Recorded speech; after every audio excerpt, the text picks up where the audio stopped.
One of my all-time favorites, Miss Kaitlyn McRae, representing Eastbrook High School. You know, I love to have you on because beyond being a wonderful student athlete, you're also a trailblazer. You are someone who is opening the doors for those that are coming after you. For anyone who doesn't know you, you just completed this year your third year playing football.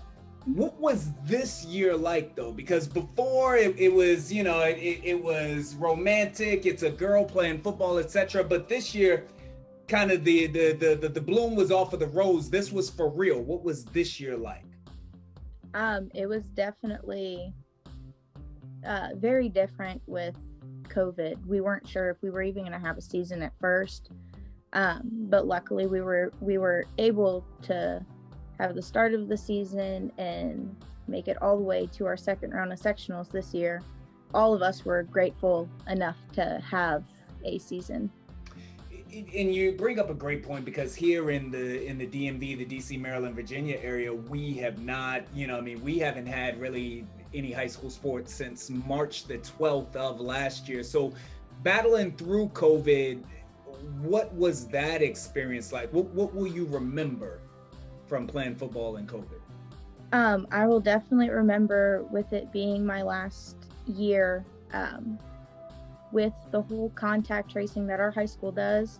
I was out 4 weeks, 5 games total for varsity. So we weren't sure how the entire year was going to look. So our first home game, we did our senior night. I was able to be there for that. And then that next Friday, it was like 7th period, less than half an hour of the day.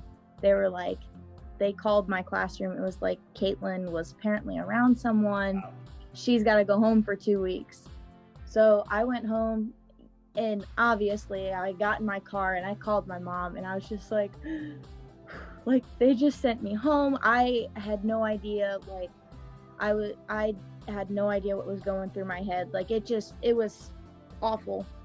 Did you feel as though other individuals on your team, not on your team, in your school, did you feel as though they took this seriously, or were they more so living their life the way that they normally would? I mean, on the team, most definitely, we were all very, very careful about it.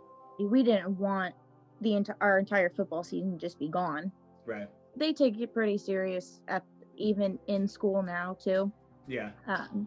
They have quarantine room, isolation rooms for people that are either getting sent home and they just have to wait to be picked up for something. But we wear masks, and depending on how many kids are in the classroom, we can social distance. So there are ways to be able for student athletes to return to the classroom. I hope that some of my people here are watching that, because we need to get our kids back into school.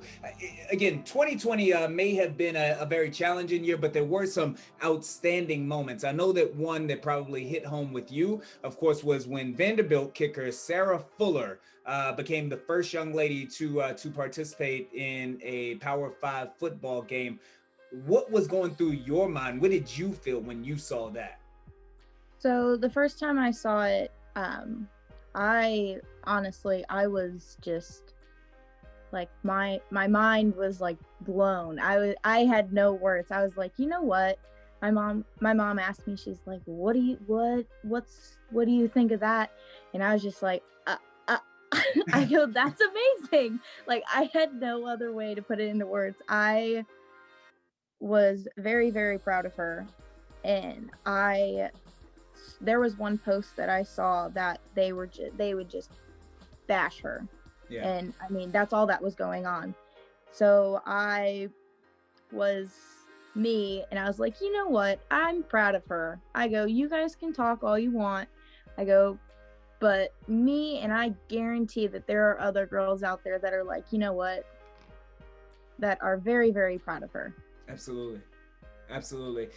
You bring up a very interesting point there, because as great of a story as Sarah was, as great of a story as Kaitlyn is, and as great of a story as other young ladies who are breaking through barriers and breaking through glass ceilings, it's not always easy, and there are individuals, both young and even older, who kind of ruin it for all of us, the moment that is.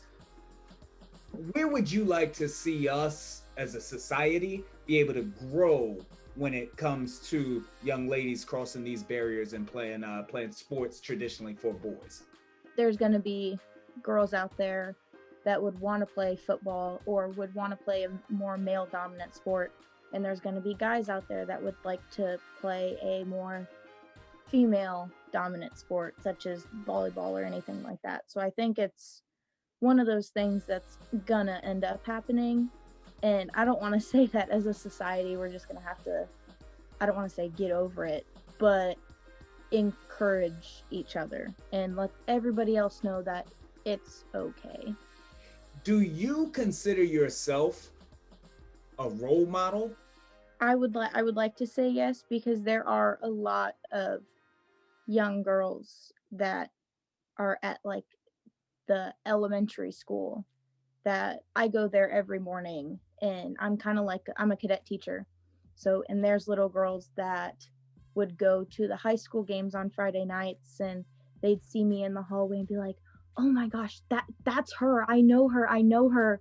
And like they think it's so cool if I'm like, "Hey, good morning. Like, how are you guys?" And they're just like, "She talked to me." Like it, I mean, it's really cool, like seeing them and then them asking me, "Hey, do you think I should play football next year, or do you think it's a good idea for me to do it?" And I always tell all of them the same thing, like, yeah, if it's something you want to do it. And there was one little girl, I will never forget. She came to an Eastbrook football game on a Friday night, and she's like, can I get a picture with you? Like I drew these pictures for you. And she gave me a whole bunch of stuff, and I have them all in my room. I got my little football shrine or whatever, and I have all my football, her stuff is up there, what she gave me.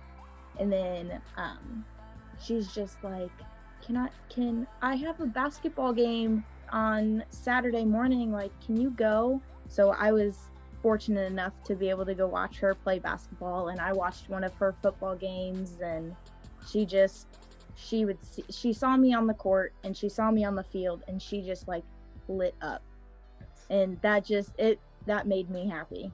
Kaitlyn, you kind of paused and hesitated a little bit. I will say it, you are a role model. You are inspiring. You are an inspiration, and you are making a way. And I could not be more happy for and more proud of you. So keep on being that.